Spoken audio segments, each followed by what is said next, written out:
আসসালামু আলাইকুম সবাইকে। আরএস আর্ট অ্যান্ড ব্লগ চ্যানেলে সবাইকে স্বাগতম। তো আজকে আমি নতুন একটা মেহেদি ডিজাইনের টিউটোরিয়াল নিয়ে আপনাদের সামনে হাজির হইলাম। অনুরোধ রইল শেষ পর্যন্ত না টেনে ডিজাইনটা সবাই দেখবেন। আর যারা নতুন আমার এই চ্যানেলে একটা সাবস্ক্রাইব করে পাশে থাকবেন। এরপরে যখন নিত্য নতুন ডিজাইন আসবে যাতে আপনার কাছে সবার প্রথমে নোটিফিকেশনটা চলে যায়। তো গাইস, এই যে আমি মেহেদি ডিজাইনের কাজ শুরু করে দিয়েছি।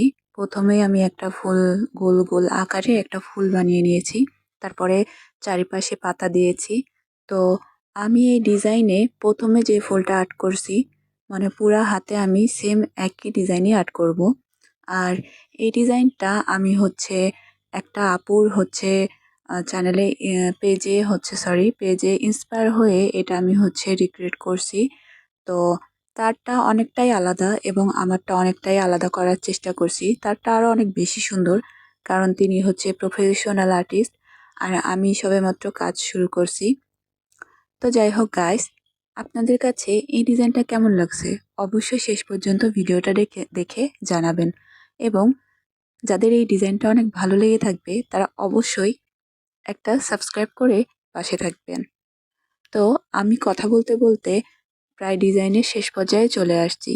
আর ডিজাইনটা যেহেতু একই প্যাটার্নের, সব ফুলগুলা সব পাতাগুলা প্রায় একই, তাই নতুন করে আর কিছু তেমন বলার নাই এই ভিডিওতে। তো অনেকে থাকে যে পুজোর সময় কি মেহেদি দিব বা কি ডিজাইন পরব, অনেকে থাকে যে সিম্পল ডিজাইন পরতে পছন্দ করেন। তাদের জন্য আজকে আমার এই টিউটোরিয়ালটা। অনেকে থাকে যে হাত ভর্তি মেহেদি দিতে পছন্দ করেন না।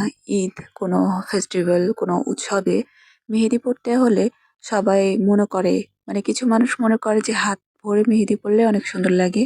কিছু মানুষ আবার চায় যে না, অনেকটা সিম্পল, আবার সিম্পলের মধ্যে গর্জিয়াস, যে কোনো একটা হইলেই অনেক সুন্দর লাগে।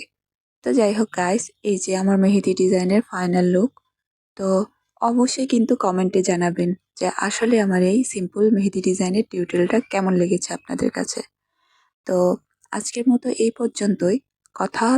দেখা হবে নতুন কোনো একটা টিউটোরিয়াল ভিডিওতে। সেই পর্যন্ত সবাই ভালো থাকবেন, সুস্থ থাকবেন এবং অবশ্যই সবাই আমার জন্য দোয়া করবেন। আল্লাহ হাফিজ।